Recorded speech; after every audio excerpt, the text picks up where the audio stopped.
నమస్కారం. వారాహి వైటీ ప్రేక్షకులకు స్వాగతం. ఈరోజు మనం పిల్లలకు అల్పాహారంగా పనికొచ్చే చిలకడదుంప ప్యాన్ కేక్స్ని తయారు చేద్దాం. ముందుగా చిలకడదుంపల్ని శుభ్రంగా కడుక్కుని చెక్కు తీసుకొని ఈ విధంగా ముక్కలుగా కట్ చేసుకోవాలి.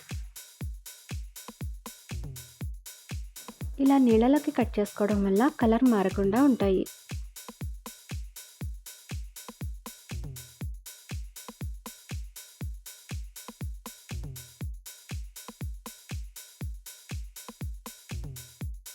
ముక్కలన్నీ కట్ చేసేసుకున్న తర్వాత స్టవ్ మీద పెట్టుకుని స్టవ్ వెలిగించుకొని 10 నిమిషాల పాటు మీడియం ఫ్లేమ్లో కుక్ చేసుకోవాలి. 10 నిమిషాల తర్వాత ముక్క ఉడికిందా లేదా అని ఒకసారి చెక్ చేసుకుని ఎక్స్ట్రా వాటర్ని తీసేసుకోవాలి. తర్వాత ఉడికించిన ముక్కల్ని ప్లేట్లోకి తీసుకుని ఈ విధంగా స్పూన్తో కానీ ఫోర్క్తో కానీ మ్యాష్ చేసుకోవాలి.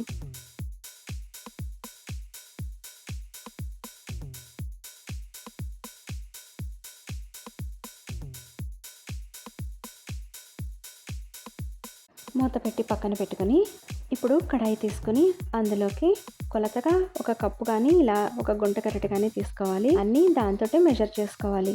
ఒక గరిటెడు నెయ్యి తీసుకున్నాను. అదే గరిటెతోటి 1.5 గరిటె గోధుమ పిండి తీసుకోవాలి. తర్వాత 1 స్పూన్ వెనీలా ఎసెన్స్ వేసుకోవాలి.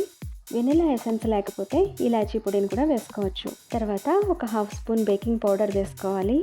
తర్వాత 1 కప్పు బెల్లం పొడి వేసుకోవాలి. స్వీట్ ఎక్కువ తింటాము అనుకున్న వాళ్ళు 1.5 కప్పు వరకు వేసుకోవచ్చు. ఇవన్నీ బాగా కలిసేలాగా ఒకసారి పూర్తిగా కలుపుకోవాలి. గోధుమ పిండి నెయ్యిలో బాగా కలిపినప్పుడు ప్యాన్ కేక్స్ బాగా పొంగుతాయి. బాగా కలిపిన తర్వాత చిలకడదుంప గుజ్జును అందులోకి వేసేసుకుని అన్నీ కలిపి చపాతీ ముద్దలాగా కలుపుకోవాలి. పిండి కొంచెం గట్టిగా అనిపిస్తే 1-2 చెంచాలు పాలు కలుపుకోవచ్చు. మామూలుగా అయితే ఇంతవరకు సరిపోతుంది. నేనైతే ఏం కలపలేదు. చూసారు కదా, పిండి మనకి చాలా మృదువుగానే ఉంటుంది. ఒకవేళ కొంచెం గట్టిగా ఉంది అనిపిస్తే మాత్రం 1-2 చెంచాలు పాలు వేసుకొని సరిపోతుంది.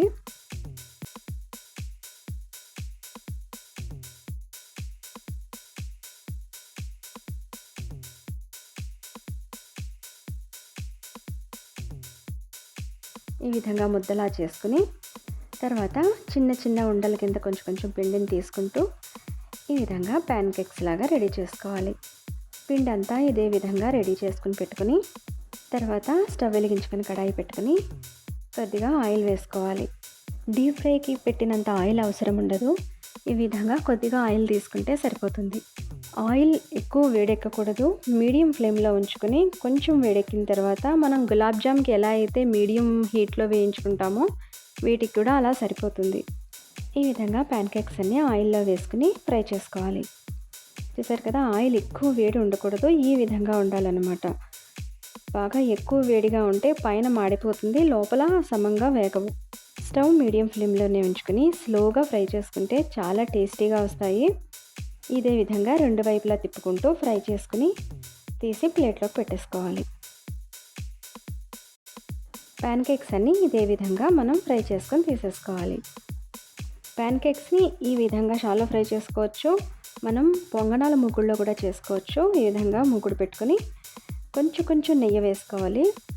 ఒక్కొక్క స్పూన్ నెయ్యి వేసుకుని వాటిల్లోకి కొంచెం కొంచెం చిన్న చిన్న ఉండల్లా చేసుకుని ఒక్కొక్క దాంట్లోనే వేసేసుకుని మీడియం ఫ్లేమ్లోనే ఉంచుకోవాలి స్టవ్.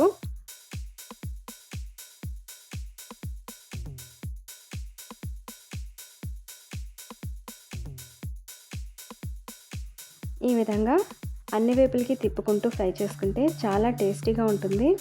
ఫ్రెష్ నెయ్యి తీసుకోండి, ఫ్లేవర్ చాలా బాగా ఉంటుంది. చక్కగా రౌండ్గా బాల్స్ లాగా మనకి ఇవి గులాబ్ జామ్ టేస్ట్లో వచ్చేస్తాయి. చాలా టేస్టీగా ఉంటుంది. పిల్లలు చాలా ఇష్టపడతారు. ఈవినింగ్ స్కూల్ నుంచి వచ్చిన పిల్లలకి ఇవి పెడితే చాలా ఇష్టంగా తింటారు. ఇందులో మనం ఉపయోగించిన గోధుమ పిండి, బెల్లం, చిలకడదుంప అన్నీ కూడా ఆరోగ్యానికి మంచివే. ఈ రెసిపీని మీరందరూ తప్పకుండా ట్రై చేయండి. ఈ ప్యాన్ కేక్స్ని ఓట్స్ పిండితో కూడా ట్రై చేయొచ్చు. పెద్దగా స్వీట్ ఇష్టం ఉండదు అనుకున్నప్పుడు మనం వీటిని ఇలాగే డైరెక్ట్గా సర్వ్ చేసేసుకోవచ్చు. లేదంటే కనుక కొద్దిగా బెల్లం పాకం పట్టి ఆ బెల్లం పాకం వీటి మీద వేసి సర్వ్ చేస్తే చాలా బాగుంటాయి. బెల్లం పాకమైనా ఉపయోగించవచ్చు, లేదా తేనె అయినా కూడా మనం దీనిపైన వేసుకోవడానికి ఉపయోగించుకోవచ్చు. నేను బెల్లం ఉపయోగించాను.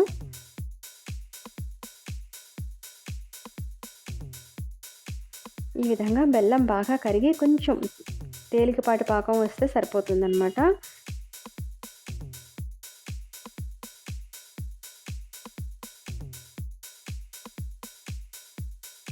ప్యాన్ కేక్స్ అన్నీ సర్వింగ్ ప్లేట్లోకి పెట్టేసుకోవాలి.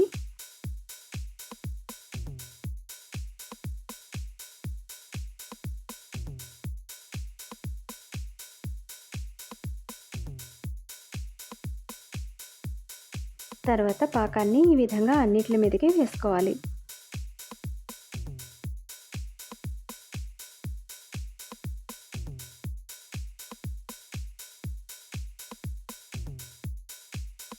రౌండ్ బాల్స్ మీద కూడా వేసుకోవాలి. వేడివేడిగా ఉన్నప్పుడే మనం పాకంలో వేసేసుకోగలిగితే గులాబ్ జామ్ ఎలా అయితే పాకం పీల్చుకుంటుందో అలాగే ఈ బాల్స్ కూడా పాకం పీల్చుకుని గులాబ్ జామ్ టేస్ట్లో చాలా బాగుంటాయి.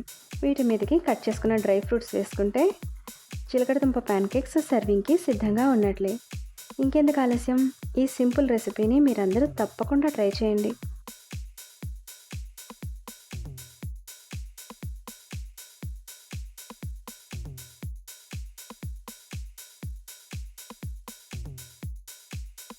నా ఛానల్ని ఫస్ట్ టైం కనుక చూస్తుంటే సబ్స్క్రైబ్ చేయండి. ఈ వీడియో మీకు నచ్చితే లైక్ చేయండి, మీ ఫ్రెండ్స్ అందరికీ షేర్ చేయండి. మీ వాల్యుబుల్ ఒపీనియన్ని కామెంట్ చేయండి.